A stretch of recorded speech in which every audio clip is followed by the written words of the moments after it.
permanent suspension or not. We believe that this is not the best approach, and we think that we should need a gradual approach also because match fixing reach from international organized crime to something that is going on maybe in smaller clubs. And who can we sanction? Of course we can sanction our members, and yes, it is right that those covered who are technically not our members, we can't sanction directly, but we can tell them that they're not wanted in the sport anymore, that they cannot participate, whether it's as a volunteer, as an employee, or others. Now, technically, we have established a hotline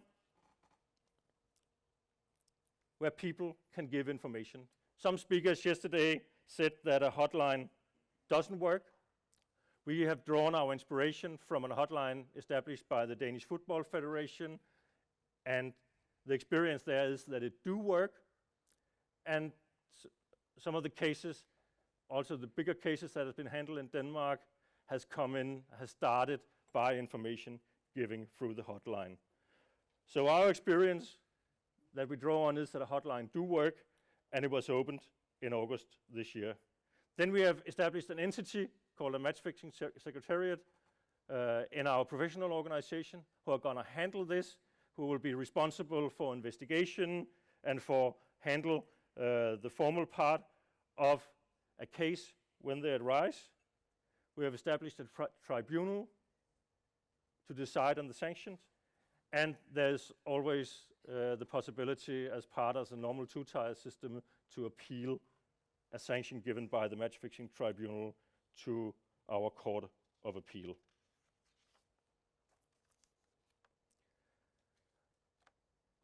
But this can't stand on its own. Knowledge about what the rule is of course key to prevention. I think one of the speeches last night talked about establishing a culture of rejection, and I actually like that sentence. So apart from making our rules, which is rather dry and comprehensive, we are also in November this year initiating an information campaign targeting all our 9,000 clubs, 1.9 million members, about what is the right to do and what is wrong. We have told all our national sports federation, 61 of them, that they are required to adopt a code of conduct specific for their challenges in their sport. And our aim is to spur a general discussion in the sport about match fixing, about what is right and wrong, and about how we prevent it, and what is the obligation that each members have. That discussion, I think, is the key to ensure that the next generations know right from wrong. This is, of course, a first step. I'm confident, sadly, that this is going to be something that we need to continuously address over the next years. But I think that it's an important first step. The headline for this session was Cure, is the mafia invincible? No, I don't think they are invincible. But I think each of us who are stakeholders in this need to do our bit, whether it's government, betting agencies, or sports federations. And this is our first step. Thank you.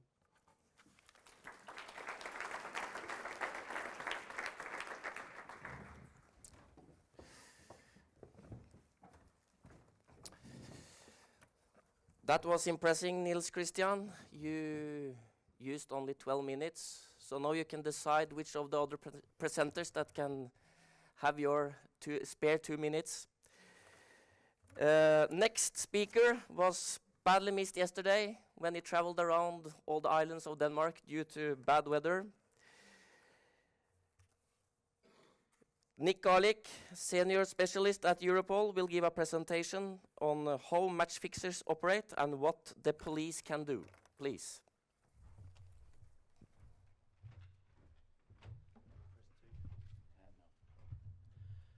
Good morning. My name is Garlick, and I've been with the operations department at Europol since 2003. Previous to this, I worked for the National Criminal Intelligence Service in the UK. It's a pleasure to be here, and I expect that many of the presentation will be very illuminating. The manipulation of sports events for the purpose of gambling is not a new phenomenon. There have been many such cases over the years, such as the Black Sox scandal in American baseball in the early part of last century, through to fixing in English football in the 60s, and also fixing in the 80s and 90s. There have also been cases of fixing in cricket and celebrated cases in snooker recently. In fact, the current world champion admitted that he was approached about it. And indeed, the world number 5 of snooker is currently serving a ban of 12 years. What has changed compared in the recent past is that this crime is a truly global issue, and the huge rise in internet gambling has meant that it is now possible for a group of criminals on the other side of the world to lay their bets on a minor sporting event and then send an associate to fix the matches. In our experience, most of the investigations eventually lead to Asia. Europol has built up contacts with UEFA over the past few months, and it was reported to us by their integrity unit that during a junior female tournament held in some pitches near the UEFA HQ in Nyon, various Asian males were observed to be reporting the events, presumably to betting companies operating in-play betting on those matches. These betting companies facilitate the betting upon every level of football. The standard is insignificant. It is just important that one is able to bet. This apparent rise in the manipulation of sports events can therefore be explained by globalization, but also by the fact that culturally gambling is a very major part of life in Asia. And obviously amongst the many millions of legitimate bets, there are those persons who wish to ensure that their bets will succeed. In particular, the growth of the Chinese economy has led to there being a much greater disposable income and therefore more money with which to gamble. In the light of what's been mentioned already, a group of EU member states undertook investigations into organised crime related to money laundering and gambling. At an early stage of the investigation, links were established with cases in several member states. In order to coordinate the efforts of the respective law enforcement authorities, it was considered by the competent member state authorities that the most appropriate way of doing so was through the formation of a joint investigation team. A joint investigation team is an investigation team set up for a set period based on an agreement between 2 or more EU member states and or competent authorities for a specific purpose. The aim of a JIT is by definition to investigate specific cases. As well as the obvious benefits of being able to take part in other member state investigations, the exchange of expertise and experience and interviews undertaken in one member state being admissible in another member state, the major benefit is that evidence can be exchanged without the need of a commission rogatoire. Sophisticated organised crime structures are involved in these match-fixing cases. Further links to other European Union countries were identified, and the outcomes of the football matches were fixed through the corruption of players and officials. A commitment was given by Europol to provide analysis of a significant amount of data. JIT veto ran from July 2011 and January 2013 and involved Europol, Germany, Finland, Hungary, Austria and Slovenia, and it was also supported by Eurojust, Interpol and the investigators from 8 other European countries. The investigation coordinated multiple police inquiries across Europe and was facilitated by intelligence reports from Europol based on the analysis of 13,000 emails and other material which identified links between matches and suspects and uncovered the nature of the organised crime network behind the illegal activities. The major investigation involved 13 European countries in total. A total of 425 match fixers, club officials, players and serious criminals from more than 15 countries were suspected of being involved in attempts to fix more than 380 professional football matches. The current total of arrests amounts to 90 in 4 of the JIT member states, 50 alone in Hungary. These inquiries are ongoing whilst the cases are being prepared for trials. The activities form part of a sophisticated organised crime operation which generated over 8 million in betting profits and involved over 2 million, this is in euros, in corrupt payments to those involved in the matches. This money generated on legal betting sites in Europe is considered to be mere pocket money in order to pay the bribes, travel expenses and make payments to the associates. The traced amount of money, as I've mentioned, is just pocket money really, is considered to be only a fraction of the true amounts generated on the Asian betting markets for the organised crime groups. The amounts that are bet in Asia in general are so vast that the amount bet on fixed matches is dwarfed by them. Furthermore, the Asian betting market is shrouded given the existence of a very complex system of agents, senior agents and master agents that ultimately place their bets. Again, the amounts are so vast and so once laid they are very difficult to trace. The big betting companies automatically amend the odds accordingly to ensure that the companies themselves do not lose out. The largest companies will also offset any potential liabilities by hedging their bets with other bookmakers. The investigation has since led to several prosecutions in the countries concerned, including Germany, where 14 persons have already been convicted and sentenced to a total of 39 years in prison. Among the 380 or more suspicious matches identified in this case, World Cup and European Championship qualification matches and 2 UEFA Champions League matches and several top-flight matches in other leagues were also identified as part of the investigation. In addition, up to a potential of 300 further suspicious matches were identified outside Europe, mainly in Africa, Asia, South and Central America, and evidence for 150 of these cases has been established. Operations were run out of Singapore and bribes of up to €100,000 paid per match. Europol is committed to supporting the Member States and further JITs are in the pipeline, and Europol will continue to assist the Member States in combating this crime.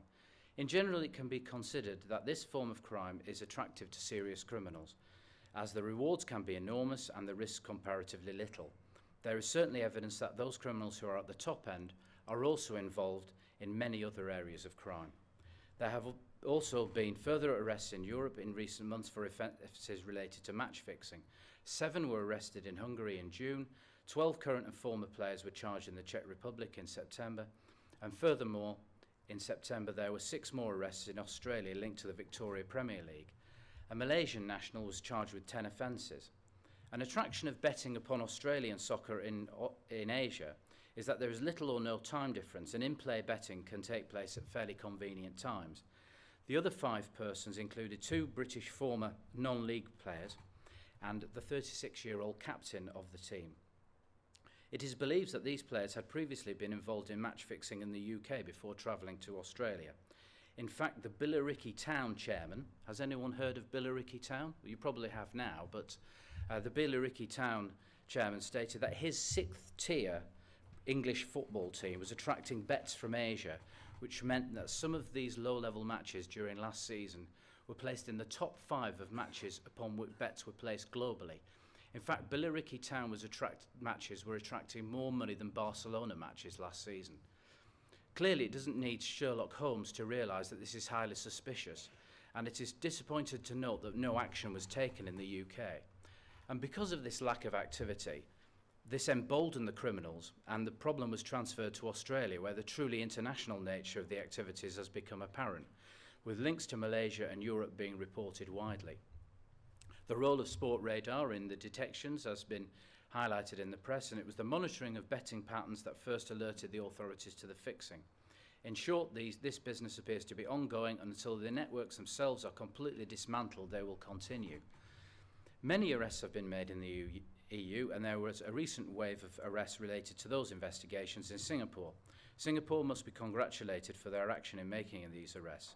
However, we should not rest on our laurels, as there are still huge amounts of money to be made, and so there will always be many willing to become involved once the more famous of the match fixers have been sentenced.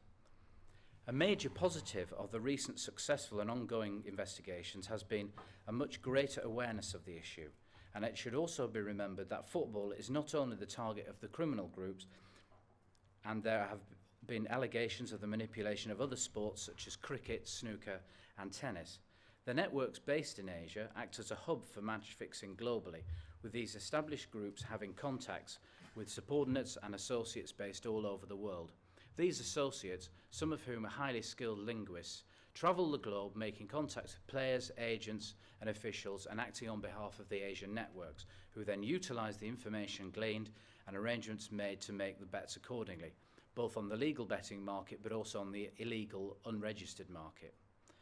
A zero-tolerance approach featuring mandatory life bans may not be particularly as this only creates a climate of fear amongst the sportsmen and women and means there will be a reluctance to report such events to the authorities. It is clear that it is younger players that are encouraged to take part in these activities by former and senior players who they naturally respect. This was certainly the case in the Pakistani cricket fixing cases, and the arrests of the various current and ex-footballers in Italy suggest that this trend is continued across the sporting world. Of course, following the reports of attempts to fix matches, law enforcement should be informed and, if appropriate, investigations begun. In my opinion, there is a need for law enforcement, sports federations, betting operators and the players' unions to work together and share information, create awareness programs and develop an atmosphere whereby players that are approached to fix matches are happy to pass on this information to the authorities without recrimination and with the ability to continue their careers afterwards without being tarnished as whistleblowers. For me, the victims are the viewing public, people like me who pay their money to watch football on TV and in person, and most importantly, the players themselves.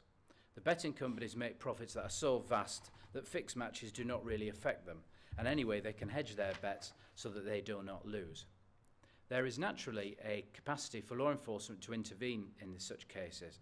Sports federations, betting operators, and players' unions have access to information through Sport Radar and other betting monitors operations, which indicates that fixing takes place when certain players or officials participate in a game. It is likely to be fixed, and through fairly basic analysis, one can establish whether this is merely coincidence or an indication of manipulation. At that point, traditional police methods such as the use of informants, physical surveillance, interception and analysis of telecommunication devices, and a thorough investigation of the lifestyle and financial affairs of the suspects can take place. The players themselves are not criminal masterminds, and as the recent case in Australia has shown, they have not been particularly clever in concealing what they have been doing. Furthermore, the players and officials are merely the end of a very long chain of persons that are involved, and to be honest, law enforcement is not really interested in this level. If a few referees and players get arrested, the criminal networks will just recruit some more and the activity continues. And as nearly all of these cases have international dimensions, there are law enforcement cooperation mechanisms such as Europol and Interpol that can facilitate this vital support, and down the line there is the opportunity to involve prosecutors to facilitate judicial cooperation through Eurojust. Match fixing is also an opportunity for criminals to launder the proceeds of other areas of serious organised crime, given that the money can be used to generate profits for the criminals concerned rather than the more traditional form of laundering that incurs a commission to be paid to the launderer. If a criminal makes many bets that generate large profits, it is therefore difficult for the financial investigator to establish that the money passing through the betting account relates purely or in part to the proceeds of crime. Many thanks for listening. I hope it was interesting, and I'm looking forward now to hearing what the other speakers will have to say. One thing I would like to stress before I finish it, we should not overstate this issue, and we should strive for a measure of perspective.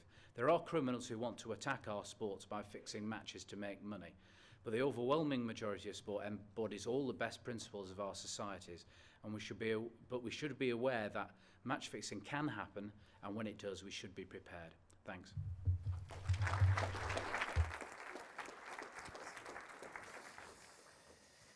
Thanks, Nick. Next speaker is Richard McLaren. He's a CAS arbitrator, and he will give a talk on match fixing and the sports law. Please.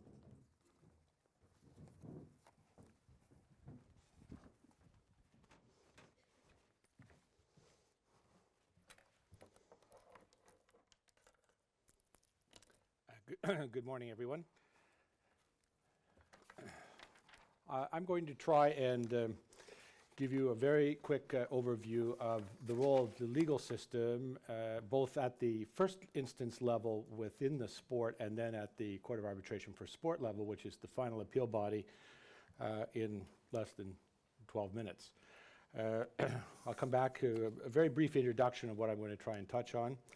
I think the gateway to the problem actually hasn't really been talked about yet, is the gambling by primary actors. By primary actors, I mean the players, the coaches, the trainers, the entourage, the group that are really either on the field of play or on the sidelines of the field of play.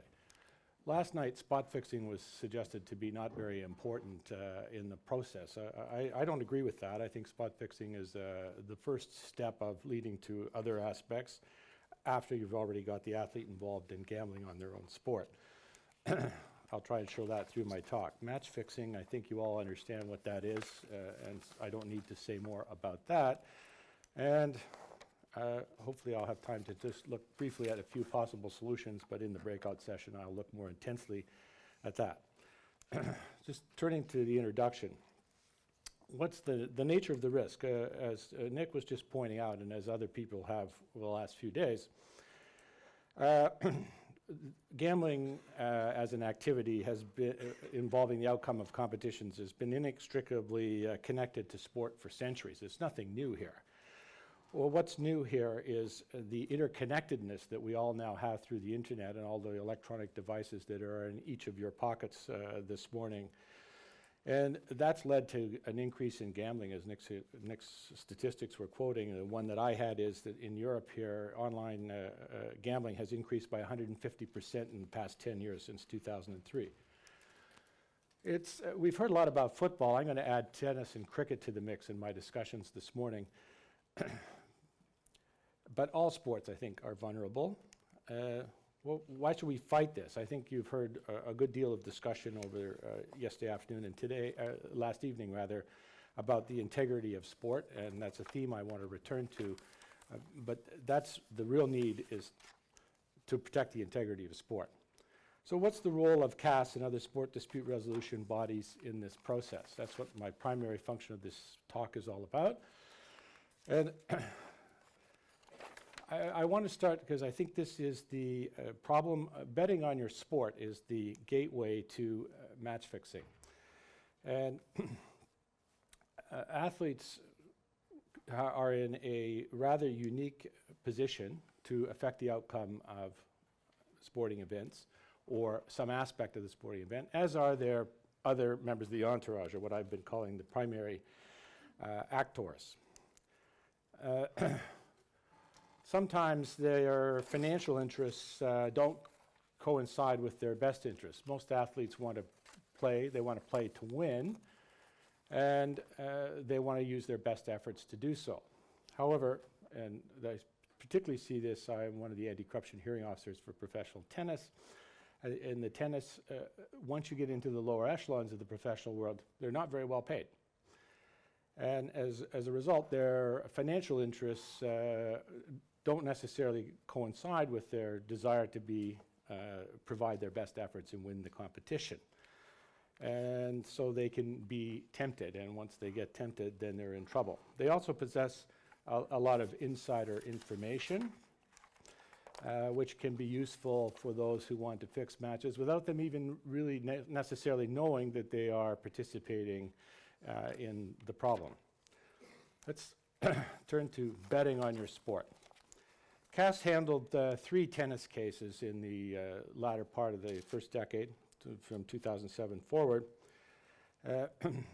And the first one was De Muro, who's an Italian professional tennis player. And he'd bet on 340 ATP men's professional tennis matches over a 9-month period, a violation of the predecessor rule book that the ATP used to the now tennis integrity program that I'll speak a little bit further about, that tennis has implemented. Before the anti-corruption hearing officer, he was given a 9-month ban and fined $60,000 US dollars. The jurisdiction to fine was up to $100,000 at that time. Of course, the player appealed to CAS. And you have to remember here that the legal system that looks at both the first instance, the anti-corruption hearing officer, and the appeal to CAS, we're looking at the tail end of a process. So we're the funnel at the very end, and only a very few matters reach first instance, like an AHO, or even the second instance, the final appeal to the CAS. So we only see the top of the tips of the mountains or the tops of the icebergs. We don't see the entire problem when we're adjudicating these disputes. De Muro appealed to CAS, and CAS reduced the 9 months to 7 months, and they reduced the fine to 25,000. That's the first betting case that CAS handled, and that was just 6 years ago, 2007. Second case, Federico Luzzi, and he'd bet 273 times on 836 tennis matches between May of 2004 and April of 2007. And one of those bets, only for €3, was placed on himself to win. The AHO in that instance gave the player what amounted to close to 7 months. It was 200 days suspension, and fined the player 50,000. He did appeal to CAS. However, for technical reasons, his appeal was never heard by the CAS, so the case ended at the first instance in that case. Then the third of this trilogy of cases involving players betting on their own sport, Moncourt. And he wagered 192 times on 36 different tennis events from June through September 2005. And like both his predecessors, Muro and Luzzi, he claimed to be unaware that betting was prohibited by tennis. I think we're long past that stage now. Most athletes concede that they understand the rule book and they understand that they can't bet on their sport, and particularly on events that they're involved in, and also the wider set of rules that the sport has. When the case, when Moncourt appealed to the CAS, he was given 2 month suspension and a $12,000 fine. Sorry, that's the first instance was given. The anti-corruption hearing officer gave a 2 month and $12,000 fine. So you see the sanctions are moving downwards, although the conduct here is less severe. That's why I gave you the statistics. You can see that he's less involved than the other players were involved. And then CAS, when they heard the case, they reduced the results again, and they gave a 5-week suspension. And they did not change the fine in this case, but the fines had gone from the 50,000 down to 12,000. So what do we learn from those cases of athletes betting on sport? I think CAS is less willing to show deference to the first instance decisions when it comes to the fining aspect of these cases, and I'll come back to that. And I think also it shows that this is the first step of a lot of athletes to be involved in corruption in their sport. They start to bet first on their sport, then on the events that are they're involved in their sport, and then it's an easy step from there progressing towards spot fixing or match fixing. And I want to pause here for a moment to show you something else about the legal system, because we often have heard over the last half day about the need for international regulation, different types of governmental intervention, and so on.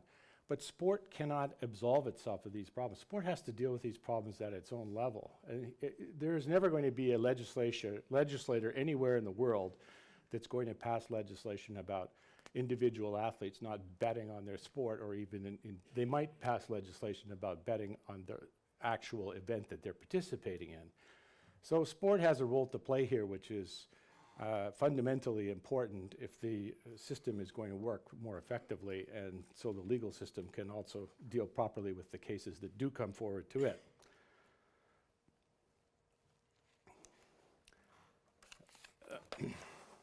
I want to turn to spot fixing for a moment. I don't think I need to define what that is, but I did hear last night that it's not very important. I disagree with that. I think it's very difficult to detect spot fixing because the ultimate end of the result of the match isn't affected. Some aspect of the match is affected. And we've been treating this as somewhat of a less severe type of activity than match fixing itself, but I think it's the beginning of a slippery slope. First step is betting on your sport. Second step is maybe just I'll drop the first set in the match that I have in tennis. and then you're into much more complicated and more sophisticated spot fixing or match fixing. Spot fixing, I want to turn to the cricket scandal just for a moment.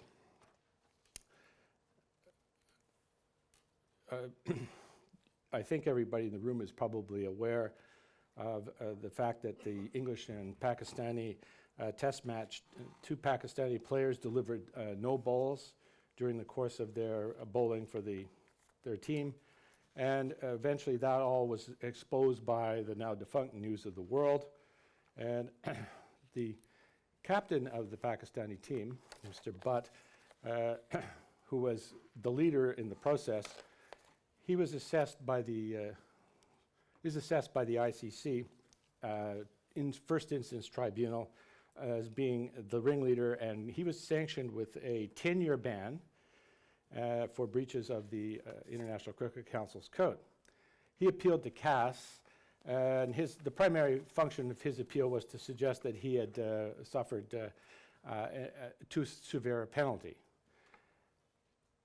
CAS panel held that there needs to be a significant deterrence and that there should be deference to the first instance, that is the cricket dispute resolution body, and they refused to interfere in the process. Quite different than the betting cases that we looked at, and we're just talking, we've moved forward now 4 years to 2011.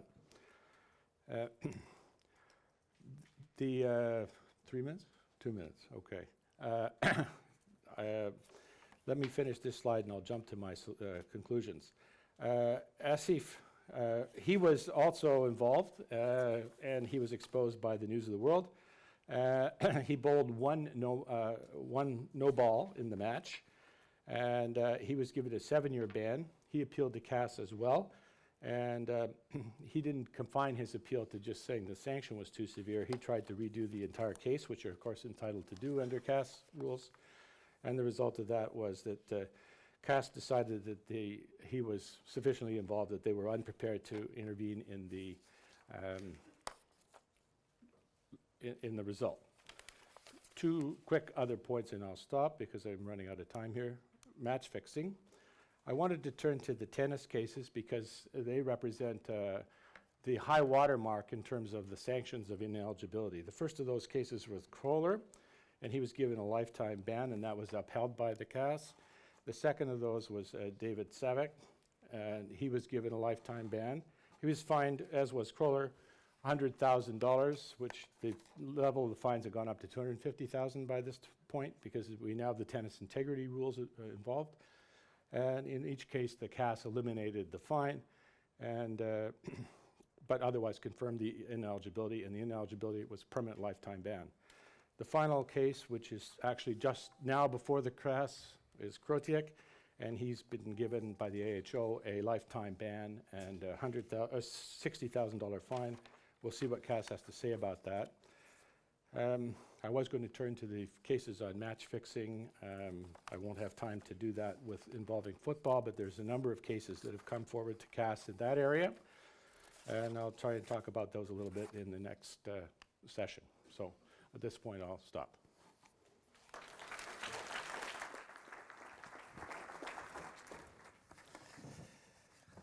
Thanks, Richard. Sorry for being so strict on time limits. Next speaker, I met some years ago in Brussels. Now it seems that you have moved home. Harri Syväsalmi, Director of Ministry of Education and Culture, will now give a speech on European Convention and Global Impact. The floor is yours.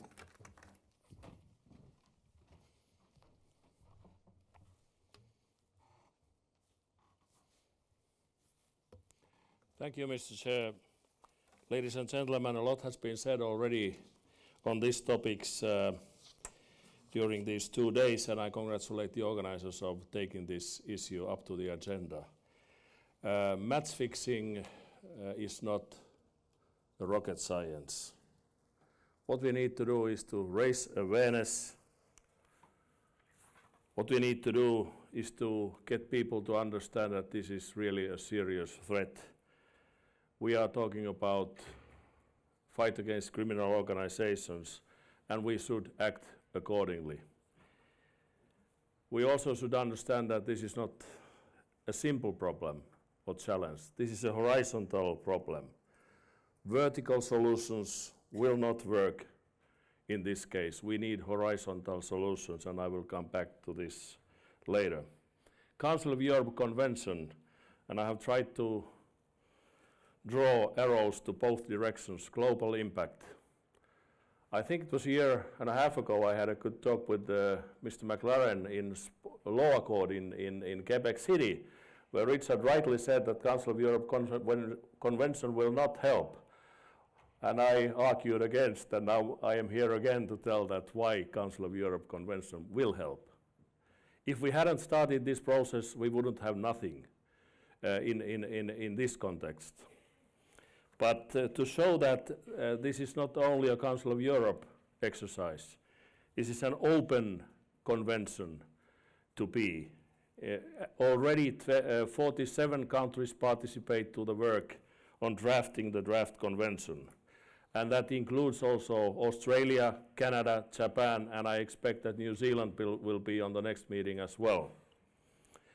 We have cooperated with the Olympic movement, with the IOC, FIFA, UEFA, World Lottery Association, private operators, Interpol, Europol, FIBA Europe, FIFPro, players associations, and it shows that from the beginning, from the start, we have understood that this is a horizontal exercise. We have had regulators in our group, and that is needed.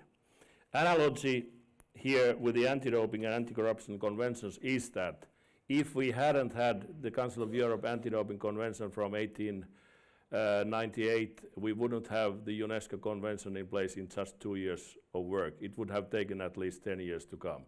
The same thing happened with the anti-corruption conventions. It was first the Council of Europe Convention, then we had a global convention. And I hope that this is going to be very soon a global attempt as well. Draft Convention against manipulation of sport competitions. What is the scope? The purpose. The purpose is, of course, to safeguard the integrity of sport, threatened by the manipulation of sports competitions.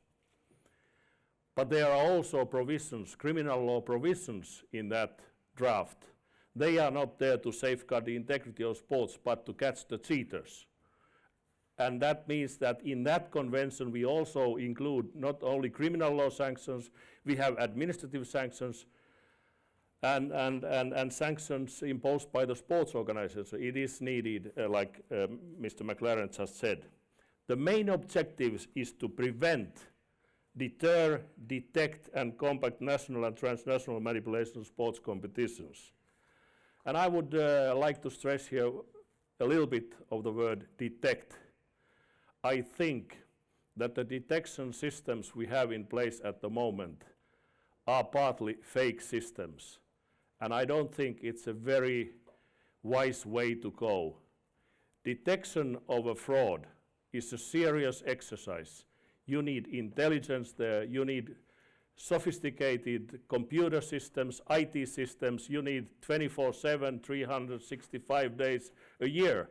If you just build up something you call a detection system, it does more harm than it helps. And I was asked in UK, I was there in Sport Recreation Alliance's EU Sports Summit, and I was asked what I think about FIFA detection system, and I couldn't say anything. Then he asked what I think about UEFA system and FIFA system compared to each other. Then I answered, well, UEFA system is far better. At least there's an honest attempt really to detect, and not just to tell that we have a detection system. And it does really more harm than it helps.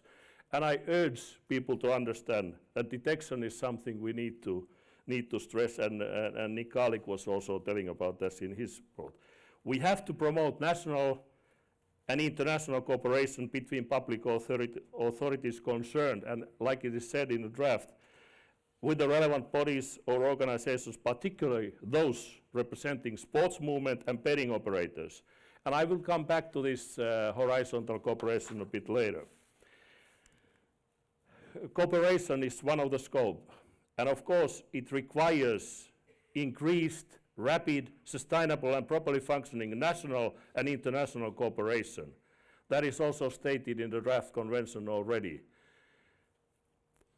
The global, of course, the problem is of course global, and the solutions needs to be both vertical. We need to build up systems at local level, national level, transnational level, and international level. But the solution is also a horizontal level. In the Finnish case, that's why I have written here ministries, because we have ministries, you could call them departments or whatever.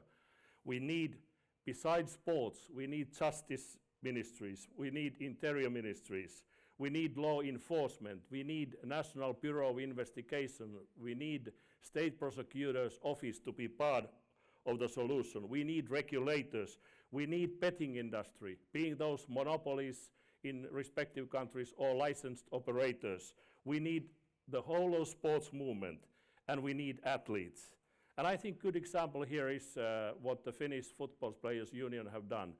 They, with a little help from the government, they developed an application to the mobile device where you can push the red button anonymously, and that is the system which was described by FIFPro yesterday. There are 8 other players associations and FIFPro in that process, and that is certainly a good example on this kind of activity.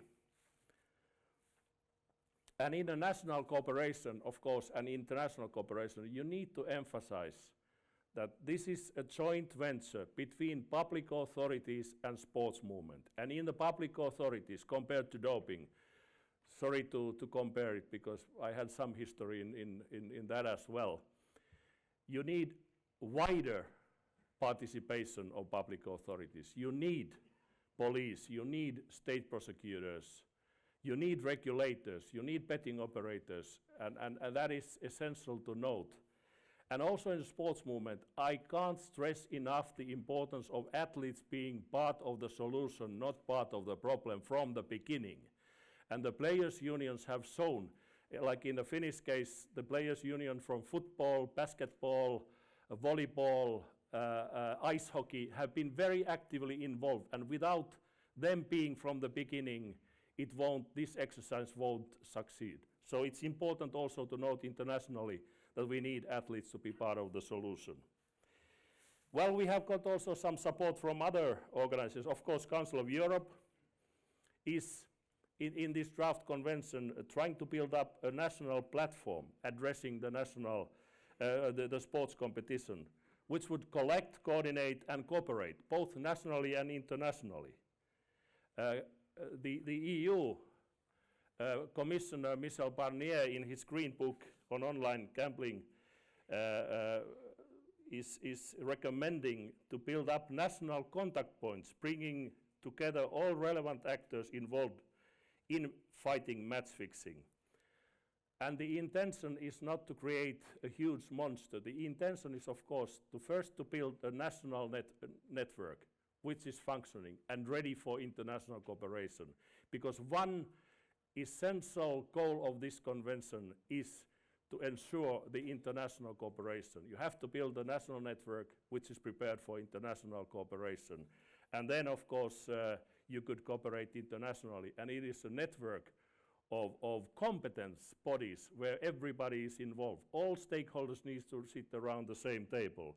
And also, the latest intervention was at the UNESCO Sports Ministers Conference in Minneapolis, where ministers from all over the world were committed to examine the feasibility of establishing national level independent integrity organizations, encourage international coordinated efforts to monitor and address issues relating to corruption. So at least from the political side, we have support in a paper. So our task is to put that into action, and as soon as possible. The next meeting of the Council of Europe drafting group for the convention is on the 25th to 27th of November, and I'm looking forward to that meeting to get some concrete results and a proposal for the convention as soon as possible, because the intention is that this convention would be accepted in Switzerland next autumn in the Council of Europe Sports Ministers meeting in Macklingen in September. This is not rocket science. This is not either 100-meter dash. This is a 3,000-meter steeplechase. Let's be prepared to run that 3,000-meter steeplechase. Thank you for your attention.